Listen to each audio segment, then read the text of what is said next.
ఖచ్చితంగా చెప్తున్నాం మేము కూడా. మీరు ఏదైతే ఇలా భూభారతి పెట్టి భూహారతి చేయబోతున్నారో ఆ భూహారతి మీదనే ఖచ్చితంగా మీరు అనుకున్నట్లయితే ప్రజల ముందుకు మేము వెళ్తాం, మీరు వెళ్తాం. ఖచ్చితంగా ఆ రోజు మళ్ళీ ఏం రెఫరెండం వస్తుందో చూద్దాం.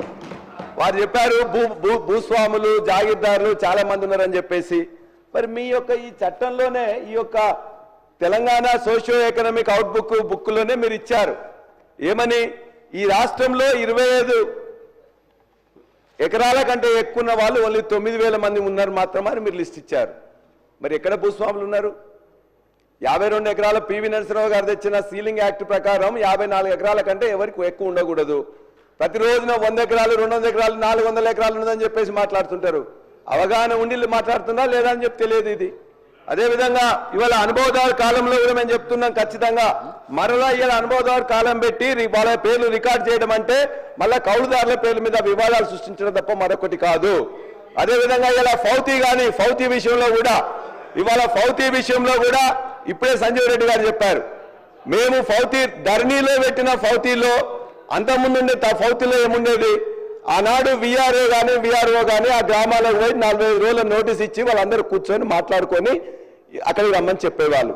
మేము పెట్టిందేంటి ధరణిలో, ఇవాళ ఈ విఆర్ఓ వద్దు, నోటీసులు వద్దు, డైరెక్ట్గా మీ కుటుంబం వాళ్ళే మాట్లాడుకోండి, మీరు వచ్చి మాట్లాడుకొని మీరు ఒప్పుకున్నట్లయితే ఇక్కడ ఇమ్మీడియట్గా కూడా మీకు రిజిస్ట్రేషన్ కూడా ఫౌతీ సక్సెస్ అవుతుంది. కాబట్టి ఒకవేళ మీరు ఒప్పుకోనట్లయితే మీరు కోర్టుకు వెళ్ళండి అని చెప్పినాం. మళ్ళా మీరు ఇలా బయటికి మళ్ళీ పంపించి మళ్ళా విఆర్ఓని కూర్చుని నోటీసులు ఇచ్చేసి ఆ యొక్క ఫౌతీ సెక్షన్లో కూడా మళ్ళా వివాదాలు సృష్టించే విధంగా ఈ చట్టంలో చెప్పబడింది. కాబట్టి అది కూడా సరిగ్గా లేదు. అదేవిధంగా జమాబందీ అని పెట్టిండ్రు. ఎందుకు చేస్తారు అధ్యక్ష జమాబందీ అనేది 2011-12 నుంచి మొత్తం బంద్ అయిపోయింది. ఆ ఊర్లో ఉండే ఆ భూమి స్వరూపం ఎట్లా ఉంది, భూమి యాజమాన్య హక్కులు ఏమైనా మారినాయా, అది తడి ఉందా, కుష్కి ఉందా, నీళ్ళు వస్తున్నాయా, దానికోసం అని చెప్పేసి పెట్టేవాళ్ళు. ఇవాళ మొత్తం తీసేసినాం. మళ్ళా ఇలా జమాబందీ పేరులో మళ్ళొక దుకాణం తెరిచిండ్రు ఇవాళ భూభారతిలో. అంతేకాదు ఇవాళ భూమి స్వరూపం తెలుసుకోవడానికి ఇవాళ ఏఈఓలు ఉన్నారు. 5,000 ఎకరాలకు ఒక చొప్పున ఏఈఓలు 2,600 మందిని గత ప్రభుత్వం రిక్రూట్ చేసింది. వాళ్ళందరూ రికార్డ్ చేసుకుంటున్నారు. ఎందుకు ఈ జమాబందీ? అంతేకాకుండా మాన్యువల్ పహాని అని చెప్పి మళ్ళీ మొదలు పెట్టిండ్రు. మాన్యువల్ పహాని అంటే ప్రతి సంవత్సరం నీకు రికార్డెడే ఉంటుంది. ఆ రికార్డులో దాన్ని రాకుండా మొత్తం మాన్యువల్ పహాని చెప్పి ఎండాకాలంలో మళ్ళా కూర్చొని వాళ్ళు మళ్ళీ ఉన్న పట్వారీ కానీ లేకపోతే విఆర్ఓ రాసి మళ్ళా అదొక దుకాణం. ఫౌతీ కానీ మ్యుటేషన్ కానీ ఇవన్నీ కూడా మళ్ళా కొత్త దుకాణాలు తెరిచింది తప్ప మరొకటి కాదు. వాటి దయచేసి మీ అందరం కూడా గౌరవ సభ్యులు అసత్యాన్ని సత్యంగా చేయాలని ఏదైనా ఆతృత పడుతున్నారో అవన్నీ రేపొద్దున రూల్స్ అంటే మీరు మాట్లాడే దాంట్లో నైతిక హక్కే లేదు.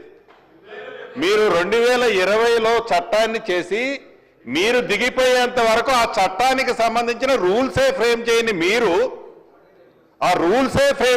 మీరు భూభారతిని మేము 2025 జనవరి 4వ తారీఖున చట్టం తీసుకొచ్చి రూల్స్ ఫ్రేమ్ చేసి పెడుతున్న మమ్మల్ని ఏదైతే మీరు మాకు చూపిస్తుంటే అసలు మిమ్మల్ని ఎలా ప్రజలు అర్థం చేసుకుంటారో మీరు అర్థం చేసుకోవట్లే. ఏదైతే మాన్యువల్ పానీ అంటారు, విఆర్ఓల్ని తీసేసామంటారు. ఎస్, మీరు తప్పు చేశారు కాబట్టే విఆర్ఓ వ్యవస్థలో మంచి వాళ్ళని తప్పకుండా ప్రతి రెవెన్యూ విలేజ్కి ఒక ఆఫీసర్ని పెడుతున్నాం. బేఫిగర్గా చెప్తున్నాం. చట్టంలోనే కాదు, ప్రజలు అడుగుతున్నారు, కోరుకుంటున్నారు. అనేక సందర్భాల్లో చెప్పినాం. ఏదో నట మాన్యువల్ పానీ అట, మళ్ళీ ఏదో ఓపెన్ చేస్తున్నట, మ్యుటేషన్ అట అంటే కట్టుకథలు మళ్ళీ చెప్పి ఆ కట్టుకథల్ని పదే చెప్పి ఇది నిజమని ఒప్పించడానికి గౌరవ సభ్యులు ఏదైతే తాపత్రయపడుతున్నారో అది వారి విజ్ఞతకే వదిలేస్తున్నారు. అధ్యక్ష కట్టుకథలు చెప్పినా పిట్టకథలు చెప్పినా మీరు అధికారంలోకి రావడానికి చెప్పింది తప్ప మేము చెప్పలేదు, ఇప్పుడు చెప్పట్లేదు. బాండ్ పేపర్లు ఇచ్చింది మీరే కదా అధ్యక్ష. కాబట్టి ఇవాళ నేను చెప్పింది అబద్ధమైతే మీరు కాదని చెప్పండి. మీరు మీ చట్టం మీద నేను చెప్పిన దాంట్లో ఫౌతీలో ఇంత ముందున్న దాన్ని ఎక్కిపోయినరు, మాన్యువల్ పహాని తీసుకొస్తున్నారు, అదేవిధంగా మ్యుటేషన్ లో పద్ధతి మార్చిండ్రు. అధ్యక్ష సార్ అధ్యక్ష భూమి చాలా చాలా ముఖ్యమైన అంశం అధ్యక్ష. రాష్ట్ర ప్రజలు ఈ రకంగా తప్పుదోవ పట్టించే పరిస్థితి చేయొద్దు. ఇప్పుడే రెవెన్యూ మంత్రి గారు చాలా స్పష్టం జమాబందీ గురించి వారు మాట్లాడుతూ ఉన్నారు. అధ్యక్ష, జమాబందీ అంటే ఒక్క నిమిషం సార్ అధ్యక్ష, నేను చాలా స్పష్టంగా చెప్పాలి అధ్యక్ష. జమాబందీ మళ్ళీ తీసుకొస్తా ఉన్నారు, దీనివల్ల నష్టం జరుగుతుంది. జమాబందీ అంటే ఏంటి అధ్యక్ష? రెవెన్యూ సదస్సులు గ్రామాల్లో ప్రతి సంవత్సరం రెవెన్యూ సదస్సులు పెట్టి గ్రామ సభలు ఏర్పాటు చేసి ప్రజల సమక్షంలో ఈ సంవత్సరం ఎవరు భూములు కొనుక్కున్నారు, ఎవరు అమ్ముకున్నారు, ఏ పంట వేశారు, ఎవరి దగ్గర ఏ భూమి ఉంది, ఏ పంట ఎవరు ఏ స్థాయిలో వేశారని చెప్పి ప్రతి సంవత్సరం ఆ గ్రామంలో రెవెన్యూ సంబంధించిన బదలాయింపుల గురించి కూడా రెవెన్యూ రికార్డ్స్ అప్డేట్ చేస్తూ ప్రజల సమక్షంలో చేసే ఒక కార్యక్రమం అధ్యక్ష. ప్రజల సమక్షంలో జమాబందీ అని రెవెన్యూ సదస్సు పెట్టి చేయటం కరెక్టా, లేకపోతే 4 గోడల మధ్యలో అడ్డగోలుగా ధరణి చట్టం చేసుకొచ్చి అందులో ఎంట్రీ చేసుకోవటం కరెక్టా? ఏది కరెక్ట్ అధ్యక్ష? ఏది కరెక్ట్? ప్రజల సమక్షంలో ప్రతి సంవత్సరం రెవెన్యూ సదస్సులు నిర్వహించి జమాబందీ చేయటం కరెక్ట్, కానీ గ్రామ సభల్లో అడ్డగోలుగా 4 గోడల మధ్యలో రాసుకొని ధరణిలో ఎంట్రీ చేసుకొని మా ఇష్టం వచ్చినట్టు ఒకళ్ళ తర్వాత ఒకళ్ళు రిజిస్ట్రేషన్ చేసుకుంటుంటే అది కరెక్ట్ కాదు. జమాబందీ గురించి ముందు అవగాహన చేసుకోవాలని చెప్పండి. జమాబందీ అంటే ఏంటని ఒక్కసారి రాజేశ్వర రెడ్డి గారు ఒక్క మాట ప్లీజ్, ఒక్క మాట. ఇప్పుడు మనకు ఒక ప్రొసీజర్ నడుస్తున్నది. ప్లీజ్